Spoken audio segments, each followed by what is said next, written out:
যুক্তরাষ্ট্রের new York সিটির mayor নির্বাচনে বিশাল জয়ের পর কিভাবে নেতৃত্ব দেবেন সেদিকে মনোযোগ দিতে শুরু করেছেন জোহরান মামদানি। নির্বাচনের একদিন পরই বুধবার কুইন্সের ফ্লাশিং মিডোজ করোনা পার্কে প্রথম সংবাদ সম্মেলনে ক্ষমতা গ্রহণের জন্য একটি ট্রানজিশন টিম ঘোষণা করেছেন তিনি। সেই সঙ্গে মামদানি প্রত্যয় ব্যক্ত করেছেন নিউ ইয়র্কের জন্য তহবিল নিশ্চিত করতে প্রয়োজনে প্রেসিডেন্ট ডোনাল্ড ট্রাম্পের বিরুদ্ধে আদালতে দ্বারস্থ হবেন তিনি। মামদানির জয়ে ক্ষুব্ধ ট্রাম্প নিউ ইয়র্কের উন্নয়ন তহবিল বন্ধ করে দেওয়ার পাশাপাশি শহরে সেনা পাঠানোর হুমকি দিয়েছেন। গেল মঙ্গলবারের নির্বাচনে প্রথম মুসলিম হিসেবে যুক্তরাষ্ট্রের সবচেয়ে বড় শহর নিউ ইয়র্ক সিটির মেয়র নির্বাচিত হয়েছেন Zohran Mamdani. Republican president Trump ও নিজ দল ডেমোক্রেটিক পার্টির অভিজাতদের একটি বড় অংশের তীব্র বিরোধিতাকে পাশ কাটিয়ে ইতিহাস করেছেন তিনি।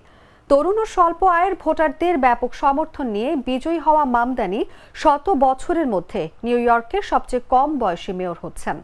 ট্রাম্প দ্বিতীয় মেয়াদে প্রেসিডেন্ট হিসেবে দায়িত্ব নেওয়ার 10 মাসের মাথায় অনুষ্ঠিত এই নির্বাচনে মাত্র 34 বছর বয়সী রাজনীতিক মামদানির জয় দেশটির জাতীয় রাজনীতিতেও নতুন বার্তা দিচ্ছে।